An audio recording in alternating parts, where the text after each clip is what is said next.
Again. I'm curious about your philosophy when it comes to teaching proper tackling. Ohio State missed a lot of tackles last year. Is tackling one of the things that you actually have to practice it, actually bringing guys down to the ground?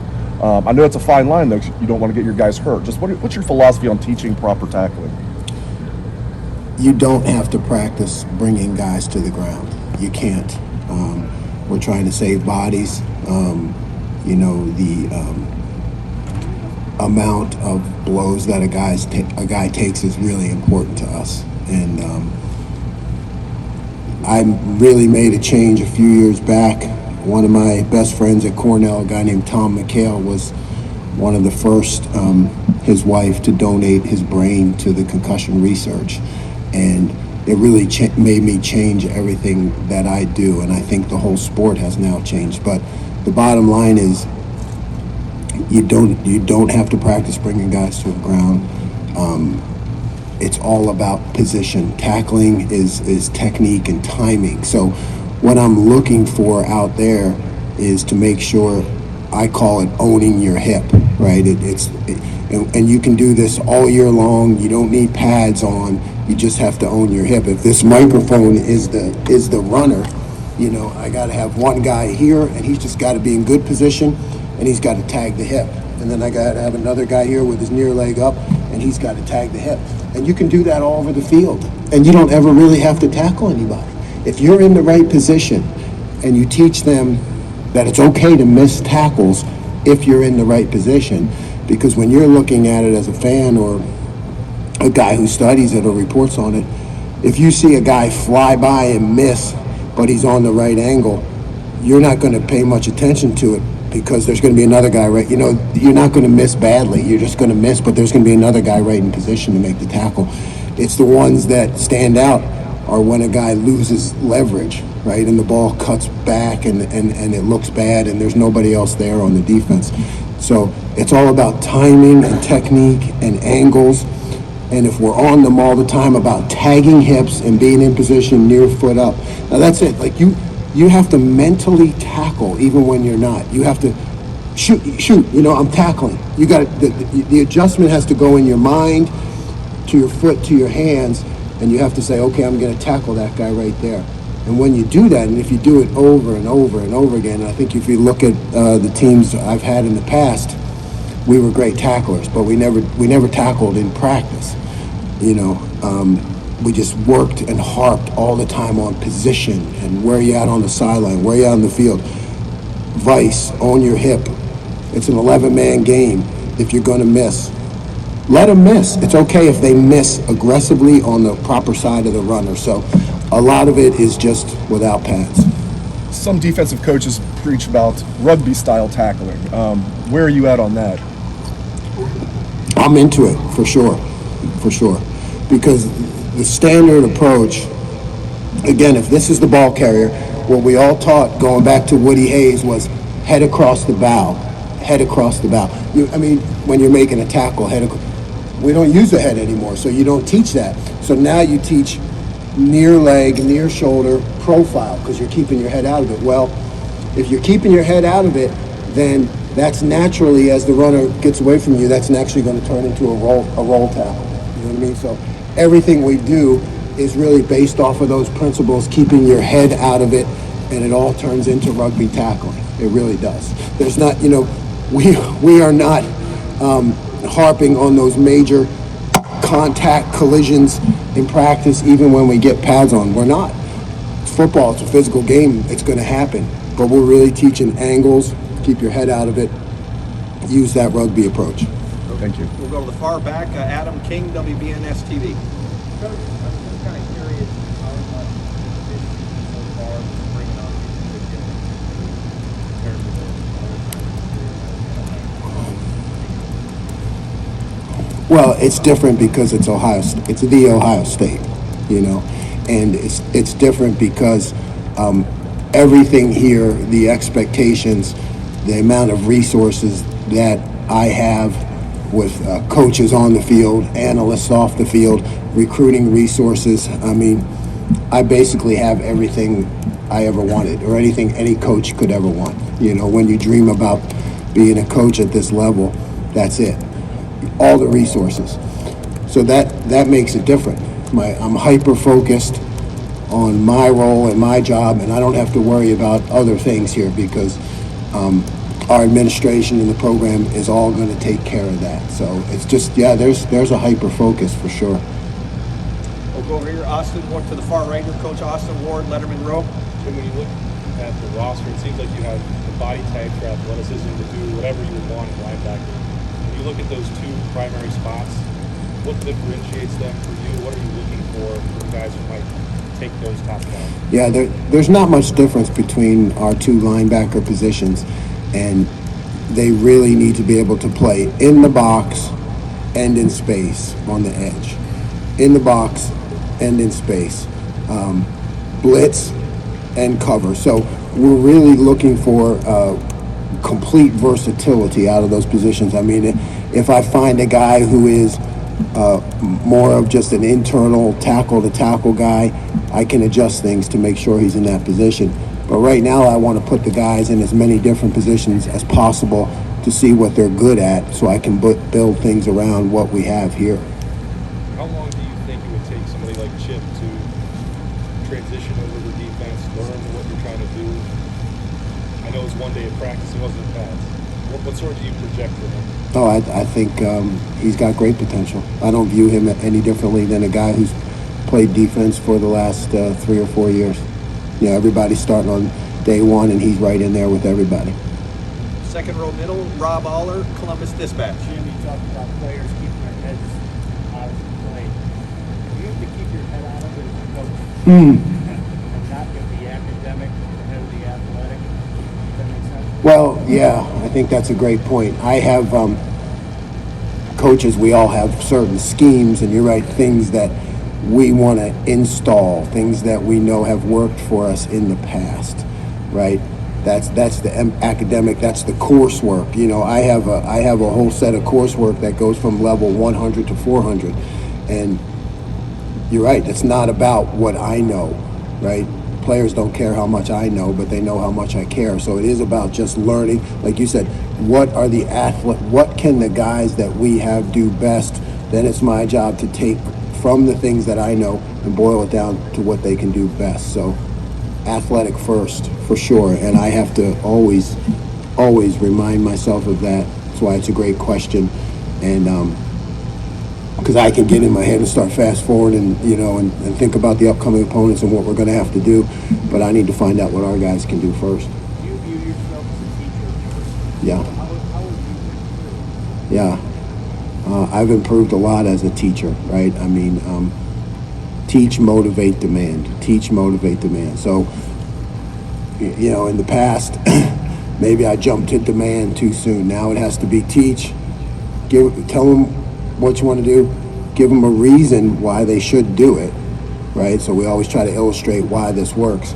And then if they don't get it, go back and teach again. And, you know, when you finally get to be demanding, if you've done the right procedure, then, you know, they're ready to be demanded, you know. So I'm much more thorough at the teaching part, direct teaching, responses from the players, keeping the meetings lively, interactive, things that they can look at on their phone because that's where they live, and really approach teaching as to what the players, how their life goes every day, you know. Yeah, and then you know, if the student hasn't learned, the teacher hasn't taught. Now that's like, you know, when you get through a career, you start to, you know, when you're young, you'll get upset, you know, if a guy doesn't get something, and now I look at it like, hey, you know, that's my responsibility. He has not learned it well enough because I have not taught it well enough. So you're always constantly looking at yourself like, how can I approach this better to be a better teacher? As part of that culture change, 30 years ago, you could just tell a guy to do it, you do it. Today, you've got Yep. they want reason. Yes, this generation wants reason, they want meaning, and there's nothing wrong with that. There's nothing wrong with that, right? I mean, that's good. You know, that forces us to grow as teachers and show them the reason and give them meaning why they're doing something. Right next door, Doug Maurice, Cleveland.com. Jim, but Fort Williams was working with a safety coach today. I know It seems like he has some linebacker skills, some safety skills. How did you evaluate him as a player and figure out the best way to use him at this point? Yeah, I think right now, from what I saw, Court from last year and his leadership skills, this is a safety-driven defense. You know, it really is. And he's been playing a lot at our boundary safety position, which we call bandit. We feel like he can get into the run fit there when we want him. We feel that he's a guy who's he's a leader. He just off the field. When I watched him in the weight room and work, he's a worker. He's a leader. So I like him. I like him with more depth and vision to be able to see the ball and to control kind of the movements of the secondary. And then the jack position. When you guys were in practice, did those guys work more with the defensive line or more with the linebackers? And who are some of the players on this roster you think can take that spot? Yeah, haven't even gone there yet. So, I mean, you know, I can't answer that question because we have not gone there yet. We just started in true 4 down, you know, because that's what we've been here at in the past at the Ohio State. So we're going to take that at least for the first week and just stay in 4 down. So we haven't gone there yet. We're going to go front row left. Bill Rabinowitz, Columbus Dispatch. Hi, Jim. Obviously, just the first day, not pads, not tackling. But could you sense a difference in just the caliber of player, of athlete that you're coaching out here? I mean, yeah, we have speed everywhere. We have size everywhere. You know, the way guys move on the football field, it's impressive to me. Obviously, day one now, it's my job to mold that into a cohesive unit in a defense. And Coach, they talked about leadership, and obviously you weren't here last year. But what's your sense of leadership on this team? What you've seen in the 7 weeks? Yeah, I think we got a real chance. You know, I'm still studying, but when you watch what Mick does in the weight room and those guys and how they organize things and how they challenge things, and Coach Day set up a real leadership program to develop leaders. So I'm just kind of sitting back and watching that, you know, because my job is defense, but what I see is leaders all over the place and guys who want to be leaders.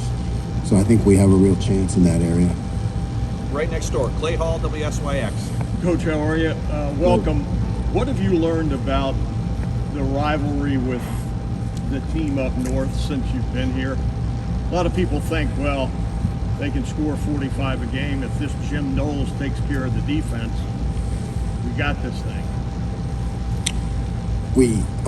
I tell you what, it is impressive to go against one of the nation's, if not the best offense right here, you know, on the practice field. And I see that. I see what Coach has done and all the offensive coaches done with talent. And I know that they're going to be great. And we do have to raise our level of defensive production and accountability to match that and to match what Coach Mick does in the weight room. When we do that, everything else will fall in line, you know. But I'm just focused right now on installing the defense and teaching habits and competition, and that's something that we have to do all the time. The habit of how we run on the field, how we run off the field, how we finish plays. You know, that's just the habits that have to go in order for you to be good. That all starts on day one. When you look at this Get it fixed, Coach. defense, what do you see on the D-line? When they've had great teams here, they've been dominating up front. Where are they? Where are you right now? At the very beginning, I guess. At the beginning, I see a lot of talent. I see a lot of want to. I see a lot of numbers, depth. Now we have a lot of guys out too, right, for the spring on the D line. So, you know, I see a cohesive unit and what Coach Johnson has done, and I'm real confident in the front. You know that they're going to be one of the better fronts in the country. Right behind him, Tim May, Letterman Row. Yeah, Jim, Josh Proctor's not going to be able to take part fully in the spring. He has some tape behind him, etc. I'm trying to remember if you were in Oklahoma State when he was being recruited. You knew of him, etc. But How do you keep a guy like that in mind, even though he can't go, maybe full go, et cetera, through the spring, even though you know he has got some video? Yeah, it's my job to make sure that he still learns, and Perry's job to keep him engaged mentally, and all of our jobs to encourage him to stay involved. But when it comes to on the field coaching, there's not much we can do, right? He's got to take a lot of mental reps. We got to just give him encouragement, you know, because I remember him from high school, and from what I've seen on film, he is a guy that can really have a positive effect for our defense on the field. So it's just really mental reps and encouragement. And one other quickie, was there anything worse than a lecture class when you were in school? And maybe you like lecture classes, but is today more about just the individual? Each individual has a button to push, so to speak. You got to find that button as a teacher. You know, it all depends on the professor or the teacher, right? I mean, I had some great lecture classes. Jim Moss, one of the leading psych professors in the country. I remember that class was great. It had like 1,000 people, but that's because it was interactive. And even back then in the 80s, he had short video clips and different ways to grab your attention. So, I mean, there is a role for the lecturer. Like when I get the whole defense, there is a spot for that. But I have to grab their attention. I have to give them a reason to be interested and stay interested and to respond back. Now, you're right, those things can't be long anymore. They got to be short, right? I mean, I think the attention spans nowadays are shorter. And then it does move to a lot of individual teaching. But we can still have good lecture classes, but it is the role of the professor to be great. Right next door, Bill Landis, The Athletic. Jim, previously it had sort of been either Ronnie or Cord playing boundary safety here. Do you envision those two guys being able to play together? Does Ronnie have any skills that allow him to play free safety? Yes, the answer is yes. I do envision them both playing together. What did you observe about Ronnie, I guess, if you were able to watch him, see him a little bit out on the field? Yeah, I just think he is a heads-up guy. I think he's a football player. I think he understands defense. He communicates. He's got a great personality. He's everything I want in a safety. So I definitely want him on the field, and I want Cord on the field too. Over here to the right, we have time for just a few more questions, folks. Front row there, Joey Kaufman, Columbus Dispatch. Jim, Kate Silver was over with linebacker today. He has tight end background, played some linebacker in the role. What is going on in practice? But what are your kind of early impressions on him? I mean, Cade is, I can tell already, you know, from the off season, he's a tough guy. He's, what Mick would, in the weight room would call a dude. He's just a guy that shows up, goes to work every day, and he's a guy that's going to fight for the Ohio State. You know, so I now have to find a role for him, right? So kind of starting off at linebacker, you know, he would be a guy that might morph into that Leo Jack position. You know, he's a guy I kind of see that we need to give him a job to do. I mean, he's a frontline guy. We need to give him a job to do, put him on the attack. You know, whether that's from the linebacker position or up close to the ball, but I'm still trying to figure that out. But he's a guy that I'm counting on to be a part of the defense. Right next door, Nathan Baird, Cleveland.com. Just want to clarify real quick. You said you started the fourth front this week, but you will eventually add that hybrid position of backfield. Yes, Okay. we'll add it. Okay. And Ryan said that some of the young cornerbacks, the guys who were freshmen last year, were among the guys who recognized the most recruits. What over this winter did you see from guys like J.K. Johnson and Jordan Hancock and what they contributed? You know, I didn't know them in the past, but I see them as becoming mature, really quick guys, athletic guys, quick, as I watch them in the off-season work. And they have a willingness to get better and to take coaching, whether that's in the weight room or on the field. So I just think there's a ton of potential there. We'll go over here to the far right, Colin Gay, Rivals.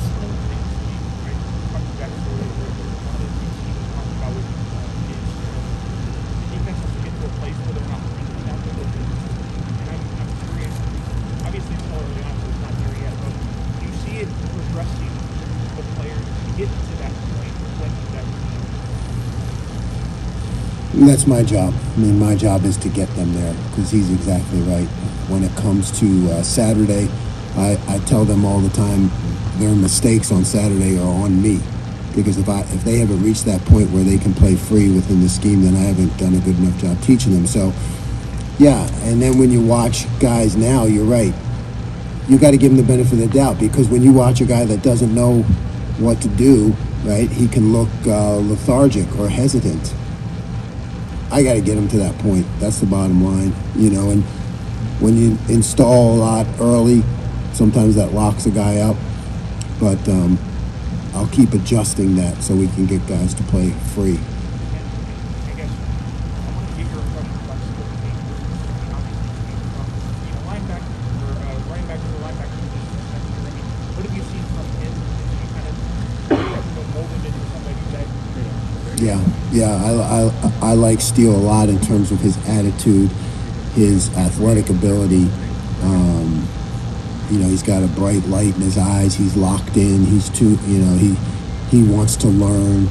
He's always there. He's up front, sitting on the edge of his seat. He seems like a guy that will become a great player, and I'm excited to work with him. And final question, Spencer, did you have one? Good. Yep. Spencer Holbrook, Letterman Road, back. Taylor was a pretty good resource for these guys during the process of the workout. How much more important is he? You really use his resources also to catch the field and try to quickly acclimate themselves to exactly what you want to do. Yeah, Tanner, I'm really proud of him. He came in here, didn't say a word, and Coach Mick gave him a high honor at our Champions Banquet. For a guy to come in and get that honor, I'm really proud of him, and to have him to be a part of his life. But yeah, he's that guy who can talk to the players not only about scheme, but he can talk to them about me too. Day one, if I go from being Mr. Calm to running around and screaming, he can say, "Hey, that's just Knowles. Chill out. He's fine. That's just the way he is. Don't take it personal." He just wants you to get better. That's to have a guy their own age who knows me as a person, and he's gonna he's gonna be able to tell the guys a lot about me, not just as a teacher and scheme, and he can teach the scheme, but he can tell them about me and how I operate and who I am. A lot of you think of those linebackers that you're going to do about. What do you expect as a defensive coordinator? What do you look for in your defensive tackle that make you know that they can play consistently? Yeah, this is exactly what Coach Johnson has taught all along for years. You just want guys that are going to get off the ball and are able to play aggressive and create havoc for the offense inside. You want guys inside that just cause problems for the offense, that when they look, they have to find ways to double team, because they're worried about the penetration and the plays that guys are going to make in there. Can I just ask a logistical question? Just so Ohio State fans are using your vernacular, are you using the same terms for the positions on defense that you did at Oklahoma State? And would you just mind running through those again when we reference guys? Yeah, I'd say the terms are a little different, right? Up front right now, because we haven't created a float player yet. We're using a rush end, a tackle, a nose, and an end. So RTNE. Mike and Will at linebackers. Our boundary safety is called a bandit. Our middle safety is called an adjuster, and our nickel is called a nickel. So that's different. That's different than it was at Oklahoma State. So sometimes when you move, you look at what you say. Well, I can really say this better. That's so.